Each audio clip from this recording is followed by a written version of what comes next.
Hi and welcome to the Parent Guide to GCSE podcast, episode number 19. We will be talking to Viv Quick about a difficult but important conversation to have with your teen, the subject being sex and pornography. This was originally broadcast as a live StreamYard event. Hello everybody, right, well this is the first in our series of difficult but important conversations to have with your child, and we're talking today with Viv Quick about sex and pornography. So let's do that. Hi Viv. Hello. Thank you so much for being here. That's all right. So people watching, if you've got any questions, you are very welcome to pop them in the comments and we'll see what we can come up with in terms of answers as we go, but otherwise we're just going to make it up as we go along like we normally do. You know how we work. So Viv, do you want to just start maybe by telling us a little bit about how you got involved in all of this stuff and how you know so much? I have been kind of working for the NHS, I suppose, for an awful long time. And I used to be an A&E sister in London and kind of got really involved with the traumas of young people, even though that was many, many years ago.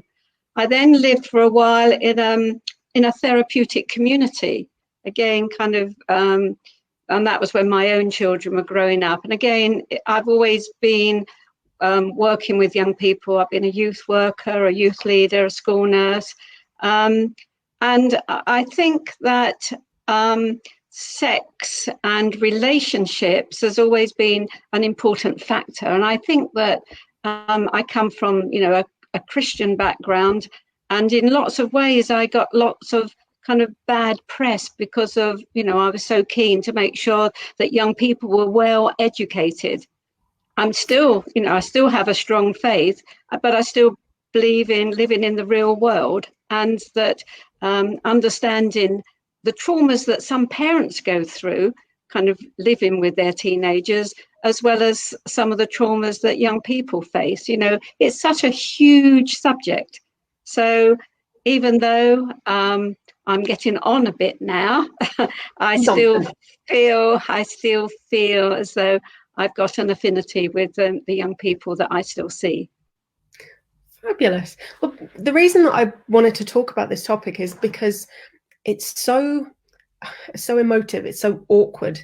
I know for me, I'm very British, and therefore we don't like to talk about these things. So we have 18-year-old boys and we have an 11-year-old daughter, and we've been watching Friends with her recently, and you don't realize until you watch with your child just how many references there are to pornography in Friends. Yes, yeah. Quite regularly, jokes and silliness. And there are some conversations, some questions she'll ask where I'm completely happy just to, matter of fact, give her an answer, done and dusted. Paul will normally leave the room dying of like cringiness at that point. And how old did you say she was? How old 11. is she? 11. She's 11. Okay. Did you know that the average age of first viewing pornography is now 11 and a half? Oh, that's a terrifying statistic. Goodness. I know. And 75% of parents are totally unaware. They're in denial that their child, particularly parents of girls, do not believe that their daughter could watch pornography. Yeesh. But it's something that I know there are certain things that she asks where I just can't quite, either because I'm giggling too much or because I just can't figure out a way to explain something because it's quite specific, like a sexual act, for example. And I don't even know how. But it's such an important thing to talk about. I was raised in a Christian household and we didn't particularly talk about this stuff. I used to get a magazine and it had position of the fortnight in. So they were sketched drawings, nothing explicit, but designed around kind of a healthy sexual relationship, I think, looking back as an adult. But that, once discovered by my parents, was immediately banned from the house. Yeah. I was 18 at the time. But gosh, yes, I know. I was part of the independent advisory group to the Cabinet Office on teenage pregnancy for 5 years, and they did lots of research around closed attitudes of parents to their children.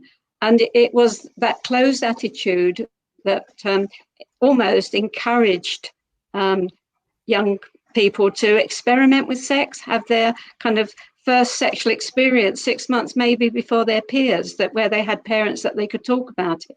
More likely to get pregnant because they couldn't talk about getting contraception. So, it's a huge thing. Parents have such a big responsibility, and it is difficult to talk. The car, when you're driving somewhere, is the best place because you've got, you're focused on the road, but you can have those conversations. Yeah, the lack of eye contact, I think, probably helps there. Definitely. Yes. Noted. So I think from the point of view of parents watching, and guys chime in with questions here, what's the best way to start the conversation? I'm thinking specifically pornography at this point, because it's not really just, randomly around the dinner table or as you're setting off to school. So let's talk pornography. It seems a little bit awkward. How do you get that into the conversation so that you can talk to them about it? Any tips? Well, I think that if there's something like you just talked about, friends on it's worth kind of almost not exactly pausing it, but making note in your mind about some of the things that you've watched, and then talk about it around the meal table, so that your husband or partner is involved as well. So and just kind of actually, I think it's really important that young people know that the things that they see, maybe the pornographic images that they've seen, is not real life. And we've got so many health implications coming out of that, so just shaving, kind of making sure that you haven't got any hair anymore. All of those things is kind of picked up often from porn, because girls wanting nicer boobs, boys wanting the bigger penis. It often comes because they've seen something on porn. So it's really important to talk about those. Pick things up from watching the telly. I always used to, when I taught for a while, I always used to get the kids in my group to keep a soap diary, so that the things that went on in the soap, so it would be a different soap for different kids, but overall there were so many issues that would come up. I mean, you only have to think about kind of EastEnders or something like that. There's an enormous amount of topics that you can kind of delve into. Well, yeah, and I suppose it's more important than ever that we bring this up and we kind of have it out in the open, because even when I was young, the only way I would have had access to pornography would be via a magazine, or if somebody had a video or a DVD or something along those lines. It wasn't, in my hand. And which was a bad choice of phrase there. I'll take that back. But with kids now, I mean, our 11-year-old has an iPad, and she uses that mostly for playing silly games. But it's also a place where she could theoretically find that kind of stuff if she wanted to. Yeah, and absolutely. But there's been quite a bit on the television recently. I think last night there was something on about what goes on in the internet, how young people are groomed on the internet. There is quite a good, I don't know whether you've heard of Culture Reframed. It's I don't know whether it came from the States to start with, but Bristol University, the University of the West of England have picked it up, and they produced resources for parents of teens, particularly around pornography. So I can give you the link later if you like, but it talks about what is helpful. So regular communication, these things like pornography doesn't represent real sex. And porn can trigger a range of feelings: curiosity, confusion, disgust, arousal, and guilt. And I understand from reading something that young people who are perhaps concerned about their sexuality, who have watched heterosexual sex on porn, realize that's not them. There is kind of certain things that, because our sex education in schools has not been brilliant, I think that that's why often young people will delve into porn to see, how do I do it? Yeah. So is there I mean, we can't rely on schools to do this, and we shouldn't rely on schools to do this. We're parents. We need to do the tough stuff too. And is there a good way to get across that discussion about healthy sexual relationships without it being super weird? Because you don't want to discuss your own sex life with the kids, because that's trauma waiting to happen. So.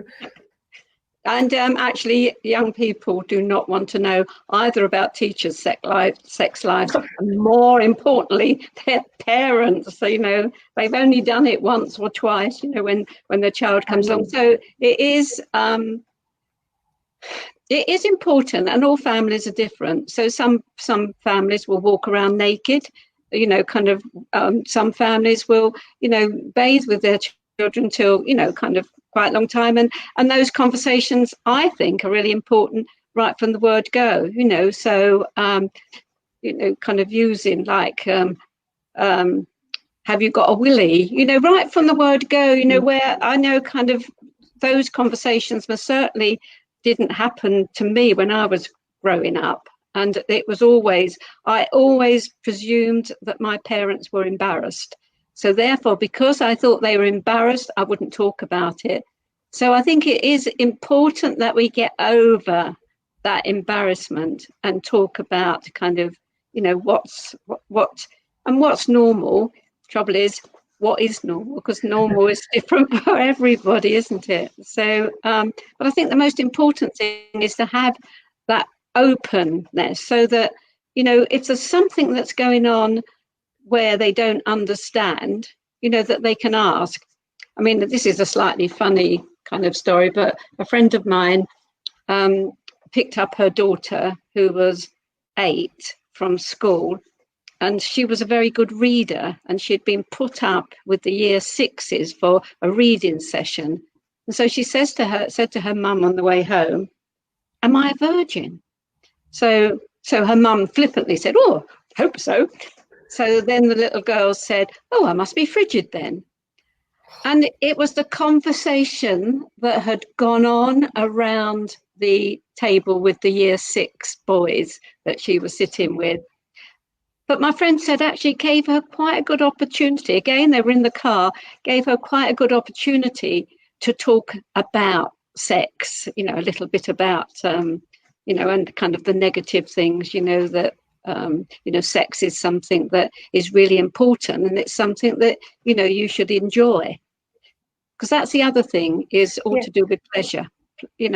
Something that schools, and I can understand, why, something that, it's so important that boys actually know how to pleasure a girl, make her feel good. Because I think the negative thing about porn that boys watch is sometimes it's very violent. There's no pleasure involved for either people, really. So. Yeah. And things like, I mean, I know certainly in my 15 years of teaching, I didn't particularly do anything to do with sex and relationships. But as far as I'm aware, and when I was at school as well, masturbation is not something that's ever discussed. Which I mean, we've got quite a good kind of, I have to say, where I am, we've developed quite good over the years, good sex and relationships programs for both primary and secondary. And apart from one of the faith schools, we talk about masturbation quite, how important it is. And not only for boys, it's important that girls know that they can masturbate and pleasure themselves as well. So, but again, it's a lot to ask of a teacher to be able to talk about that. And that's why I think kind of school nurses in our area have been really successful at going into primary schools and talking about those things, having the question box. And we've always encouraged children to go back and talk to their parents. We often ask them, how many of you can talk to your mum and dad? And it's, there's always a little handful that can, and, so it is happening somewhere. Yeah. Well, that's good. It's I think it's just the reason behind the whole series of difficult but important conversations is there are some topics that you just feel really awkward talking about, and Well, yes, masturbation anal being one of sex. them. But yeah, but I mean, if you don't talk to them about masturbation, I mean, yeah, let's face it, they're all going to do it at some point. And then because we're not talking about it, they're associating guilt with it. And that's absolutely. not a healthy thing for them to be doing. I mean, So, yeah, boys aged, 10 and 11, where they're starting to have spontaneous erections, if they touch it, then it's going to feel, that they want to kind of know that it's a feeling, it's okay to have that feeling, rather than, kind of it being sinful or whatever. yeah, just so long as you don't then leave the crusty socks on your floor afterwards for mum to pick up, right? Yes. or do it wherever you like, in the classroom or You joke, but all teachers have seen this yes, at I some know. point. Oh dear. So in terms of having the conversations, I remember reading somewhere, probably something on Facebook, let's face it, some using the correct words. So not being afraid to say vulva and labia and penis and things with your kids, because and the reasoning that they gave was that it made them more likely to talk to you if there was an issue, if they were in any way sexually abused, assaulted, anything, heaven forbid. They're not afraid to use the actual words, which means they're more likely to report it, to talk to you. The more, I guess, you talk to them about this stuff, the more likely they are to know whether something bad is happening and to be able to then stop it, hopefully. So yeah, yes, I think that's very true. And I think that some of our primary schools, I think there was a primary school in South Gloucester that, I mean, this was a few years ago now, where the headmistress got into real deep trouble because parents had complained that they were using, with reception class, they were using anatomically correct names for body parts. And, she made the point, she said, I don't call my nose or my ears something different. I don't call them a foo-foo or no. So why should I call my vagina a foo-foo? And I think, there is a lot of sense in calling them the correct names, but I think it's okay for little ones to talk about a willy. I think as long as they know both names at that kind of early age. And there's some very good programs from the NSPCC, particularly about keeping little ones safe online. There's one called I Saw Your Willy. It's worth it's on YouTube. It's worth looking at that, and that is something that that often primary schools are using, because online safety is important, but also, yes, as you say, grooming, and all those sad things that we don't really want to think is out there, but it is, so. And and I guess particularly during this lockdown period, it must be difficult for some children. yeah, and the other thing that I wanted to talk about, and that leads nicely in, is sexting, because with kids generally having access to a device, and Yes. particularly in lockdown where they're all communicating via messaging and what have you, I think it's whether they understand the potential seriousness, the consequences of their actions if they are getting involved in that kind of stuff. Because it's not something that I have ever particularly even thought about. I've never done internet dating, thank goodness. And so I've never had random men asking me for pictures. So it's not really something I've had to contend with. But they do quite regularly, I think, from what I gather. Certainly, I think this program that was on yesterday, I don't know whether it was on the news or not, was all to do with kind of how the conversation kept progressing, where it was somebody older trying to get a younger person to take a picture of themselves. And we've had issues in kind of different school situations. We had a scenario where it was a lunch break during the school grounds. A girl was giving a boy a blowjob, with the friend taking a picture. and then sending it round viral, and that was such a distractive thing, because they, you can't take it back, so the teacher saw it, everything happened. I'm just going to turn my phone off.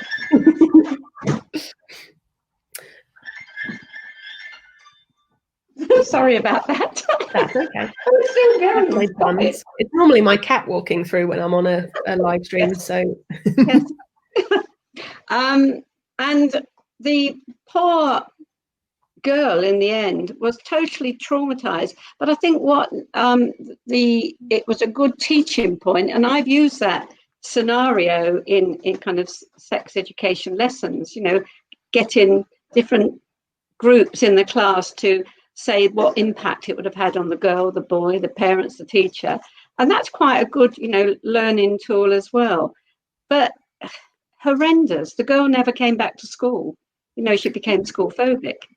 And that's, and that isn't just, a one-off.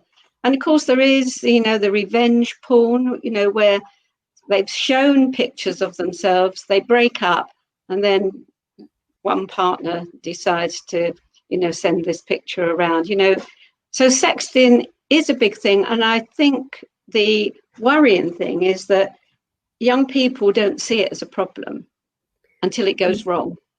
Yes. It's, and it is illegal. You can be prosecuted, so. Yeah, it's indecent images of children, isn't it? Yeah. Yeah. Whether that's of you or whether that's on the phone of the person you've sent it to. If you're underage. And of course, porn legislation is that you're a child up until 18, not, in porn. So any image of somebody under the age of 18 and under is illegal. Yeah, and then even if they are both over 18 and consenting adults, there's still that real risk that even if it's not revenge porn, even if it's I've sent a cheeky picture to my husband and he's stupidly left his phone in his pocket while he's gone to the toilet at the pub, and his mates have gone, it'd be funny, something on Facebook for him. That's on there. That's something that I then can't control, because it's out there. It exists in the world. You can't put that genie back in the bottle. And I think, as you said, they don't realize until it goes wrong just how wrong it can go. So it's important to kind of have a conversation. Yeah, we do quite a lot. Well, I mean, I don't know in other areas, but the new relationships and sex education guidance does emphasize that this must be taught in lessons in school, so that that they realize the implication. I'll say that scenario we use quite a lot, kind of unpacking kind of the impact that something like that might have, so yeah, I can only imagine how traumatic that would be, from all the points of view. It's certainly not something I would want to see as a teacher. No. With my child, I'd be horrified. Yes. Yeah. Either way round. If it was my child taking a picture and sending it round, I'd be equally horrified, and they would be in so much trouble. So I'm just trying to think what else we haven't talked about yet. Anybody watching, if you do have any questions, I appreciate this is a public forum and you might not want to ask specific questions about your children. That's fine.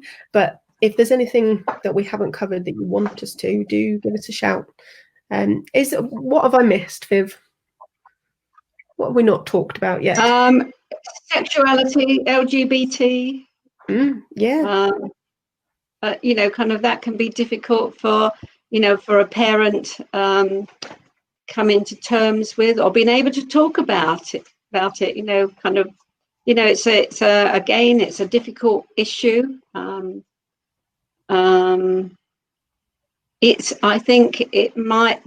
think things are slightly easier these days, but again, it's that we want our children to feel comfortable being able to talk to us, and so if they've got worries about their sexuality, it'd be much nicer to be able to talk rather than going to look at porn. Yeah, absolutely. I think it's if you put up with listening to all the little things, then they'll come and tell you the big things. If you shut down the little things, they're not even going to talk to you about the big things. I mean, as a child, myself and my best friend, if I'd had any kind of crisis, I'd have gone to her mum, and vice versa, which Yes. worked out quite well. And that's very healthy, isn't it? Yes, yes. I've got, my granddaughter now is 17. No, she's not. She's 16. But when she was, I think she must have been 11, she suddenly decided she wanted to be a boy. So she had long hair. So she cut it all off herself. But my daughter and son-in-law, they just kind of went with it. She wanted her room painted blue, and she wore boys' clothes. And her brother, who is 2 years older than her, said, Mum, I think Fizzy wants to be a boy because I've got such a lot of really good friends that I've had since nursery.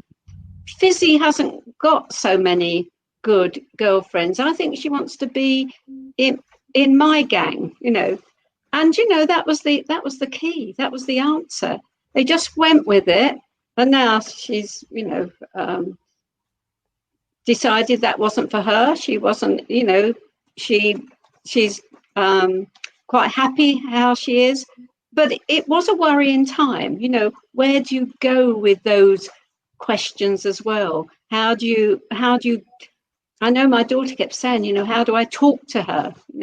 But it was okay. They got through it, but it is a worrying time, and lots of conflict around that kind of those issues as well.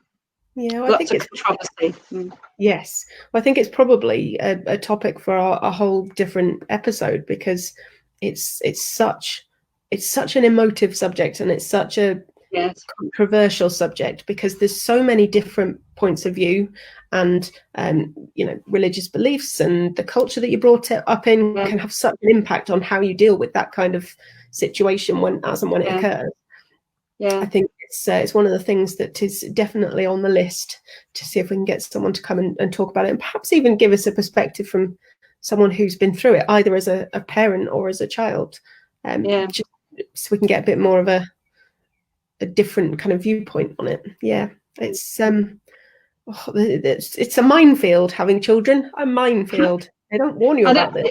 Yes, I think the other thing is that overarches a lot of the kind of topics that we've broached on is the fact young people's mental health. That again is that being able to talk, and we've got locally, we've got some friends of mine have set up a charity called Boys in Mind, and Girls Matter Too. But it all came out of some kind of increased rates of suicide amongst young people, and there was one incident where a boy had jumped off the suspension bridge, and his friends afterwards said, we just didn't know that he'd got problems, and that they started talking to teachers, talking to parents, and trying to get something moving in schools that could particularly boys at this stage, it was help boys express what they were feeling. And I think that sexuality, I think that not feeling very good about your own self-image, which which porn kind of endorses, all of those things, that the mental health impacts very deeply on those things as well.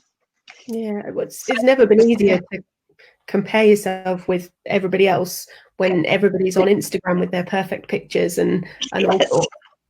It's really easy to think that you must be the only one. And I know it's always been the case that you hear all the stories and you hear the people sitting around in the classroom talking about it, and you assume you're the only one that is still available. Yes. Where in reality, there probably isn't anyone in the classroom who's actually done anything. It's just bravado. And because it's not seen as cool to still be heard, which is sad. Also sad. But I suppose it's then down to having those important conversations with your kids about when they're ready, and making sure that they're safe when they're ready as well. So if your parents don't know that you're doing stuff, then finding condoms and getting hold of the appropriate preventative measures is not as easy. I use the example as a maths teacher. Condoms are effective 97 times out of 100. So 3 times out of 100, they don't work, which means you've got a problem. The pill is like 997 times out of 1,000, which is much better. But using my laws of probability skills, if you combine the two, so you're both being sensible, that makes the chances of something accidentally happening very, very, very, very small, which I used to try and weave in where I could in my probability. Brilliant. We used to call that double Dutch, condoms and pills. Yeah, but it's so obvious. But as a girl, it's much harder to get yourself on the pill without your parents knowing, which means you have to be able to have that conversation with them about whether they're being sensible and whether they're taking them regularly. Because, teenagers are always the most responsible. And if you don't take them regularly, you've got problems because they're not as effective. So again, contraception, it's a big conversation to have with your kids, even if you really don't want to, because you really, really hope that it isn't an issue, and you really hope that it's too early for them to need to know about this stuff. It's better to be safe than to be a grandparent. Absolutely. Yeah. I think we've set up clinics, sexual health clinics in schools, so that so young people can get hold of the pill and have the injection in schools. But that's more of a problem at the moment in lockdown when schools aren't open. So we're, I think the team of nurses that run clinics, are looking for innovative ways to be able to kind of sort things out for the young people. But it's so much easier, so much better to have that conversation with the young person, with the girl. So one of the things that we used to do in our another you're very popular today. that was junk, kind of telling me that my Amazon Prime needs renewing or something. What was I saying? Having the conversation with girls. Yes, I made a game once and to play in the classroom where it was like a board game. But one of the things we used to do was we'd get it was an all girls school, so we'd get girls to role play talking to their mother about going on the pill. So we'd have one girl as the mother and one as the girl. So that was always quite fun as well. So, and again, it's controversial, this whole thing about young people have the right to have confidential treatment, conversations without their parents knowing. And again, that is a big issue for parents. What about abortion without a parent knowing? There's all those huge kind of issues that parents find really, really difficult. Yeah. Again, it's that kind of, you start talking earlier, it's easier to be able to be on board and support your daughter or son later. However awkward it's going to be to have that conversation with your child about how they think they might be pregnant. They are pregnant. Can you imagine how much worse it would be to then find out later that they'd gone through the emotional trauma of an abortion without you being there to support them? I can't even. Absolutely. Yeah. So I guess the moral of the story here is short-term pain for long-term gain. And and our top tip is to have these conversations in the car so there's no eye contact, because eye contact is not ideal when you're having these conversations. But yeah, I think there's a lot of really useful stuff there. Thank you so much. Thank you. That's all right. Your time, and hopefully that's answered lots of questions and you're all feeling a little bit more confident about having those slightly awkward conversations with your children, but you also get just why it's so important to do. And one of mine is just arriving home now, so I might go and have an awkward conversation with him. Very good. I wish you both luck. Thank you so, Okay. so much. That's all right. I will talk to Okay. you the rest of you soon. Okay, thanks. Right, Thanks. bye.